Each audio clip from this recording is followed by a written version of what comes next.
వార్తలు చూస్తారు వార్తలకు ఓన్లీ ఫోనే. ఇప్పుడు మనకు P6 ఉంది, జోరుదారు వార్తలు ఉంటుంది, చూస్తారు. అవి కామెడీ ఉంటాయి. కామెడీ రెగ్యులర్ వార్తలు మాత్రం ఫోనే. పొద్దున్న లేస్తే ఫోన్ ఓపెన్ చేయాలి, వార్తలు చూసుకోవాలి ఏమైతుందని. ఫేస్బుక్ అప్ టు డేట్ ఉంటుంది కదా. రాత్రి 1 గంట వరకు 24 గంటలు వస్తున్నాయి కదా న్యూస్. క్రికెట్ మ్యాచ్ చూసేవాడు, ప్రమాణ శిఖరం అన్ని చూస్తాడు. వాళ్ళే ఫోన్ లైట్లు బంద్ చేసి పన్నారంటే పడుకున్నారు సార్. అయ్యా ఇవన్నీ వీళ్ళందరూ పడుకున్నారు. ఇప్పుడు ఎన్ని వెహికల్స్ పోయినాయో అన్ని వెహికల్స్ వస్తున్నాయి. పన్నాడు చూడండి, సీట్ మీదనే పన్నాడు.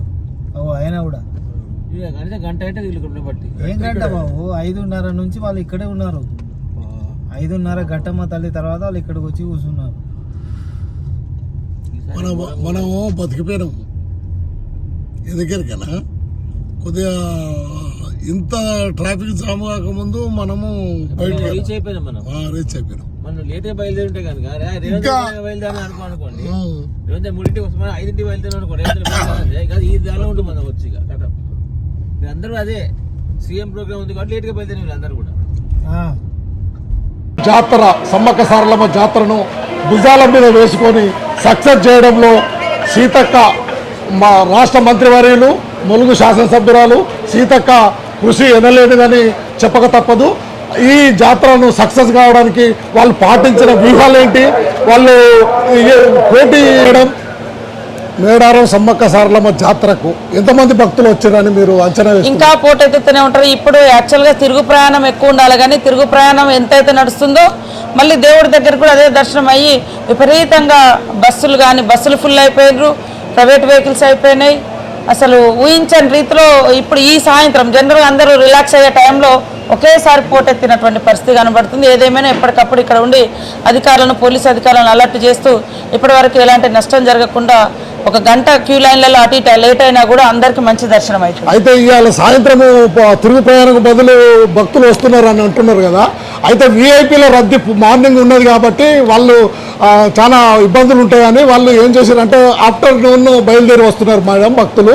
నాకు తెలిసిన పొద్దున వచ్చేటోళ్ళు కూడా పొద్దున వచ్చారు, మేము చెప్పినాము, అయినా కూడా చాలా మంది వచ్చారు. సరే ఒక గంట ఆపడం జరిగింది. అదిగా వీఐపీల కోసం తప్పని అర్ధ గంట కంటే ఎక్కువ ఆపలేము. మేము కూడా గతంలో 4 గంటలు ఆపిన సందర్భాలు కూడా ఉన్నాయి సీఎంల కోసము, కానీ ఈసారి అర్ధ గంట ఆపినాం అంతే. మేము ఎక్కువసేపు ఆపలేదు. అయినా కూడా లైన్లలో వాటర్ బాటిల్స్ పంపించే ప్రయత్నం చేసినాము, పోలీస్ అధికారులను పెట్టినాము, అన్ని రకాలుగా చర్యలు తీసుకున్నాం. సరే కొన్ని ఎందుకంటే ఎండ తీవ్రత ఉంది, అయినా కూడా మేము రేపు సండే వరకు కూడా అలర్ట్గా ఉండాల్సిన బాధ్యత అయితే ఉంది మా మీద. ఈ రోజు ట్రాఫిక్ జామ్ అయ్యి 2-3 గంటలు అదైపోయింది. ఇది బస్సుల సంఖ్య పెంచడం వల్ల జరిగిందంటారా, లేకపోతే బస్సుల సంఖ్య నేను మొదటి నుంచి మొత్తుకున్నా అదే. బస్సులు ఈసారి 6,000 బస్సులు అవుతున్నాయి. వీఐపీలు అందరూ కూడా కొంతమంది ఇక భజన చేసిపోయారు, మాకు ఇవ్వలేదు ఈ పార్టీ ఆ పార్టీ అని. ఏ పార్టీ అని కాదు, వీఐపీల పాస్లే తగ్గించాలని మేము డిసైడ్ అయినాం. ఎందుకంటే బస్సుల సంఖ్య పెరుగుతుంది కాబట్టి ప్రైవేట్ వెహికల్స్ ఎక్కువ అనుమతిస్తే ఇబ్బంది అవుతుందని. అట్లా కొంచెం అది కావడానికి కూడా బస్సుల సంఖ్య పెరగడం, వీఐపీల దారి కూడా అది అవ్వడము కొద్దిగా అదొక ప్రాబ్లం. ఈ 3 రోజులు ఎక్కడ డిస్టర్బ్ కాలేదు. ఫస్ట్ రోజు అక్కడెక్కడ యాక్సిడెంట్ అయితే అక్కడ కానీ ఎక్కడ నిరంతరం జరిగింది మంచిగా. ఇప్పుడు ఏంటంటే అందరూ పోయే బిజీగా ఉన్నారు. వీఐపీలు కూడా ఈ రోజే ప్రైవేట్ వెహికల్స్ వీఐపీల వెహికల్స్ తోటి కొద్దిగా ఇబ్బంది అయింది. ఇప్పుడు మేడారం సమ్మక్క సారలమ్మ జాతరను స్టేట్ ఫెస్టివల్ గా ప్రకటించారు. జాతీయ ఫెస్టివల్ గా ప్రకటించడానికి ఏమి అడ్డంకులు ఉన్నాయి? మన కిషన్ రెడ్డి గారు ఏ జాతరను ప్రకటించలేదని వారు అన్నారు అట్లా, కానీ మనసుంటే మార్గం ఉంటుంది. తప్పకుండా మనసు పెట్టి మేము మార్గాన్ని ఎత్తుకుతాం. రాబోయే సెంట్రల్ గవర్నమెంట్ కాంగ్రెస్ లో తప్పకుండా సాధించుకుంటాం. ఈ రోజు కేంద్ర మంత్రి గిరిజన మంత్రి వచ్చిండు కదా, ఆయన మీరేమన్నా రిప్రజెంటేషన్ వారితో ఏం మాట్లాడలే, గతంలో మాట్లాడింది. ఎందుకంటే నిన్న కూడా లోకల్ సెంట్రల్ మినిస్టరే మాట్లాడిపోయింది కాబట్టి సరే దర్శనానికి వచ్చినప్పుడు మనం ఇవి చెప్పడం బాగుండదని నేను ఎవరికి ఎప్పుడు కూడా దర్శనాల సందర్భంగా ఇట్లాంటి వినతి పత్రాలు ఎప్పుడు ఇవ్వలేదు.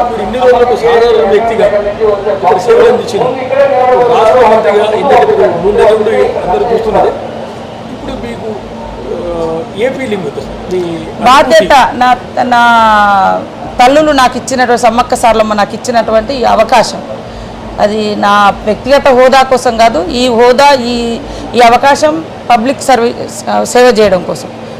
తల్లులకు సేవ చేస్తున్నాము. ఎక్కడ ఏ చిన్న లోపాలు జరగకుండా కూడా జాగ్రత్త పడుతున్నాము. అంటే గతంలో మీరు శాసనసభ్యురాలుగా సేవలు అందించారు కదా, ఇప్పుడు మొత్తమే జాతరనే భుజాల మీద వేసుకునే మంత్రిగా ఉన్నారు కదా, మీ అనుభవాలు ఏంటి? ఎలాంటి వ్యూహాలు రచించారు? గతంలో ప్రభుత్వాన్ని పాటించిన దాటికంటే మీరు వేరే కొత్తగా ఏం చేశారు? నేను గతంలో కూడా నేనే లోకల్ ఎమ్మెల్యేను 10 సంవత్సరాలు. అప్పుడు కూడా నేను బయట నుంచి వచ్చేటువంటి మంత్రులకు సూచనలు చేసి ఇట్లా ఇట్లా చేయాలని చెప్పాను. అంటే కాంగ్రెస్ వాళ్ళు ఉన్నా కూడా ఇక్కడ లోకల్ కాబట్టి నాకు నా ఇక్కడ ప్రజలు కానీ పూజారులు కానీ అందరూ నాకు నా వాల్యూ నాకు ఇచ్చారు. కొన్ని అనుకున్న పనులు కొన్ని అయినా కాకుండా వాస్తవానికి అప్పుడైనా ఇప్పుడైనా నా ప్రయారిటీ నాకే ఉంది. ఇప్పుడు పూర్తిగా నేనే సర్పంచ్ బాధ్యత చేయాల్సి వచ్చింది, నేనే మంత్రి బాధ్యత చేయాల్సి వచ్చింది. అప్పుడు నేను ఎమ్మెల్యే బాధ్యత చేసి నా బాధ్యత నేను చేసుకుంటూ బయట నుంచి వచ్చే మంత్రులకు లేకుంటే అధికారులకు కొద్దిగా అవగాహన ఉండదు కాబట్టి వాళ్ళకు కూడా సజెషన్స్ ఇచ్చినాము. మాకున్న టైం తక్కువలో ఉన్న ఎంత కూడా కుప్పకూలిపోయింది. మీకు తెలుసు లాస్ట్ వరదలలో జాతర ప్రాంగణాలు అన్నీ కూడా ఆగమైపోతే వాటన్నింటిని రిపేర్ చేసుకొని మళ్ళీ సిద్ధం చేసుకున్నాము. కాకపోతే ఎండాకాలం వచ్చడంతో కొద్దిగా అక్కడక్కడ లైన్లలో కొద్దిగా ఒత్తిడి లేదా కొంచెం మంచినీటి సమస్య వచ్చిందన్నారు. అయినా క్యూ లైన్లలో వేల వాటర్ బాటిల్స్ తర్వాత డ్రమ్ములలో నీళ్లు నింపి పెట్టడం ప్రయత్నం చేసినాం. కాకపోతే మనం అంటే జనాలు కూడా మీరు చూస్తున్నారు ఎట్లా వస్తున్నారు అనేది. గతంలో చాలా తక్కువ 40-50 లక్షలు 50 లక్షల మంది వచ్చేది. ఇప్పుడు మాకు జాతరకు ముందే దాదాపు 50-55 లక్షల మంది వచ్చి 2 నెలల ముందు నుంచే జాతర జరిగింది. ఇప్పుడు 60-70 లక్షలు దాటిపోయారు. ఇప్పుడు సాయంత్రం కోటి వస్తే అవకాశం ఉందని. ఇప్పుడు ఈ జాతరకు ప్రభుత్వం తరఫున ఎంత నిధులు కేటాయించారు మేడం? మౌలిక సదుపాయాలు 110 కోట్లు వచ్చినాయి. 110 కోట్లు మేము ఖర్చు చేయలే, ఉన్నాయి. స్వాస్థ్య అన్ని లెక్కలు తీస్తాం. కలెక్టర్ ద్వారానే అన్ని ఖర్చు అవుతుంది. కలెక్టర్ మొత్తం అన్ని కూడా శ్వేతపత్రం లాగా బయట పెట్టుకొని ఏమున్నది మేము ఎక్కడ రూపాయి ఎవరికి ముందే చెప్పినాం. అధికారులను కూడా అదే చెప్పినాం, మంచిగా చేయకుంటే ఇంటికి పోతారు, ట్రాన్స్ఫర్లు కాదు ఇంటికి పోతారు, ఇంటికంటే సస్పెండ్ అవుతారు. ఇప్పుడు కేంద్ర ప్రభుత్వము 3 కోట్ల చిల్లర ఏదో 14 లక్షలు ఇచ్చిందామని కిషన్ రెడ్డి గారు అంతకుముందు ఇంకా అంటే వాళ్ళు అదే ఉంది. పోయినసారి 7 కోట్లు ఇచ్చారు, ఈసారి 3 కోట్లు ఇచ్చారు. అంటే కాంగ్రెస్ ప్రభుత్వం ఉన్నప్పుడు 3 కోట్లు ఇచ్చారు. అంటే చిన్న చూపు చూసినట్టు వాళ్ళు ఏ చూపు చూసినా గత గవర్నమెంట్ టీఆర్ఎస్ గవర్నమెంట్ 75 కోట్లు ఇచ్చేది, వాళ్ళు 7 కోట్లు 80-82 కోట్లు అట్లా ఉండేది. ఇప్పుడు మా ఊర్లో 110 కోట్లు ఇచ్చారు. అవన్నింటిని కూడా స్వాస్థ్య పనుల కోసం ప్రణాళికబద్ధంగా కమిటీ వేసుకొని ముందుకు అంటే 7 కోట్లు గతంలో ఇచ్చి ఇప్పుడు 3 కోట్ల 14 లక్షలు వేయడం వెనుక కొద్దిగా రాజకీయ వ్యత్యాసం ఉండదంటారు. ఏమైనా ఉండదు. మేమైతే మా సీఎం గారు అయితే ఎక్కడ తగ్గలే, మా డిప్యూటీ సీఎం గారు తగ్గలే, మా ఫైనాన్స్ మినిస్టర్ గారు తగ్గలే. అందరు సకల జనుల దేవుడు, అందరూ పూజిస్తారు, అందరూ వస్తారు కాబట్టి రాష్ట్రం అంతా. అందుకని ఇప్పుడు మహిళల ఫ్రీ బస్సు చేపట్టే ఈ బస్సుల సంఖ్య పెంచి భక్తులు ఎక్కువ రావడానికి కారణమైందంటారా? అవును, చాలా మంది. ఎందుకంటే చాలా దూరం నుంచి రావాలంటే 1000 రూపాయలు ఖర్చు అవుతుంది మామూలుగా బస్ కిరాయిలే. పాపం పేదోళ్ళు ఎక్కువ వచ్చే దేవుడు, బస్సులు ఎక్కేది కూడా పేదోళ్ళే. ఇదంతా మాస్ జాతర కాబట్టి చాలా మంది పోదాం తల్లులను దర్శించుకుందాం అనే ఉద్దేశంతో వస్తారు. అంటే మీరు ఫ్రీ బస్సు పెట్టిన కాడ నుంచే మహిళలు చాలా దేవాలయాలు తిరుగుకుంటూ ఉంటారు. అలా ఈ జాతర రావడం తోటి వాళ్ళకి ఇంకొక ఆల్రెడీ మేము అంటే మా సీఎం గారు కూడా ఆల్రెడీ అన్నారు, దేవాలయాల కానీ ఉండేలా ఇన్కమ్ లేకుంటే అక్కడ పెరుగుతున్నాయని. దాంతో ఇంకా బస్సులు కూడా మేము 6000 పెంచినాము. రోడ్డు తర్వాత క్రాసింగ్ కాడ కూడా కొద్దిగా ఇబ్బంది ఉంటుంది. భవిష్యత్తులో దాన్ని ఇంకా చేయాల్సినటువంటి 4 వేస్ ఈ రూట్లో కూడా 4 వేస్ చేసుకోవాల్సిన అవసరం. తాడువాయి ఎటున్న మేడారము పసరా మేడారం కూడా 4 వేస్ చేసుకోవాల్సిన అవసరం. బస్సు ఫ్రీని జాతరలకు కూడా ఉపయోగించడం వల్ల ఏమన్నా ఆర్టీసీకి నష్టాలు వాటిల్లే అవకాశాలు ఉన్నాయా? అట్లేం లేదు. నష్టంలో నష్టం అంటే ఆర్టీసీ కానీ ప్రభుత్వం భరిస్తుంది. మరి ఇష్టదైవము తల్లులు మా రేవంత్ రెడ్డి గారు సీఎం గారు కూడా ఇక్కడి నుంచే ఆయన యొక్క పాదయాత్ర మొదలైంది తల్లుల దగ్గర నుంచి. ఆ క్రమంలోనే సరే అధికారంలోకి వస్తే మేము ఇవన్నీ చేస్తామని కూడా హామీ ఇచ్చినాము. కాబట్టి ఏదన్నా పేద ప్రజలకే కదా మనం ఇచ్చేదని ఆ ఉద్దేశంతో మొత్తం మీద ఈ జాతర ముగింపు ఘట్టానికి చేరింది. ఎంతమంది భక్తులు వచ్చి అంచనా ఉంటుంది మేడం?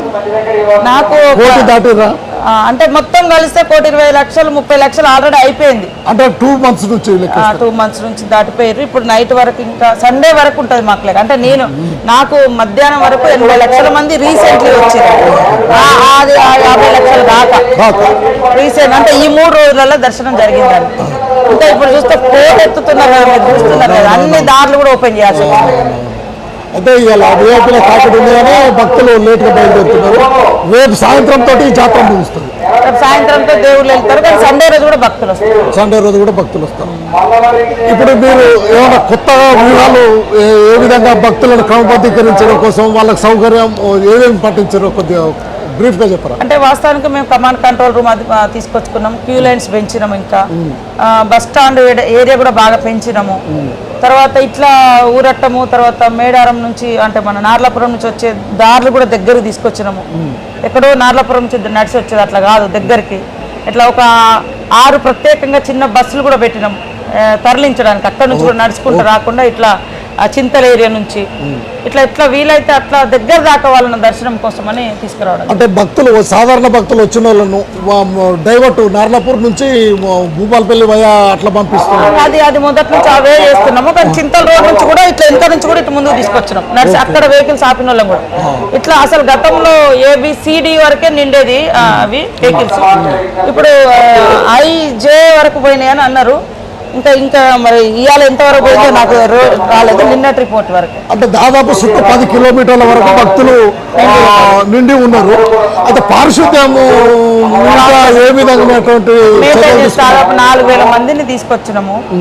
అవి ఇప్పుడు చూస్తే అవి ఎత్తడానికి దొరుకుతలేదు, ప్లేస్ దొరుకుతలేదు. పాపం అంత కుప్పే ఇస్తున్నాం. అక్కడ నుంచి షిఫ్ట్ చేయడానికి కష్టమవుతుంది. ఈ రోజు బాగా రాత్రి వరకు చేసారు, కొంతవరకు ట్రాన్స్పోర్ట్ ట్రాక్టర్లు బయటకు రావడం అనేది కష్టమవుతుంది. అది కూడా నా దగ్గరకు వచ్చింది. ఇప్పుడు సిటీ బస్సులన్నీ ఇట్లా డైవర్ట్ చేసే వరకు సిటీలో ఇబ్బంది అవుతుంది అని కొన్ని కామెంట్స్ వస్తున్నాయి. అంటే మరి అందరూ ఇది కూడా ప్రజల కోసమే కదా చేసింది. అక్కడ లోకల్ గా ఆటోలు అవి అరేంజ్ చేసుకుంటారు, కానీ మరి ఇక్కడ భక్తులు కూడా వస్తాను. ఇంకా బస్సులు సరిపోతలేవు అంటే పెంచుకోవాల్సి వస్తుంది. ఇది 2 ఏళ్ళకి ఒకసారి జరిగేది కదా. 6,000 క్రాస్ అయినాయి మేడం బస్సులు? నేను ఇంకా రిపోర్ట్ అడగలేదు, కానీ చాలా మంది అక్కడ కూడా ఆర్టీసీ ఏరియాలో చాలా 5,000 పైనే కనపడుతున్నారు బస్సులో చేసేసి. 5,000. Okay madam.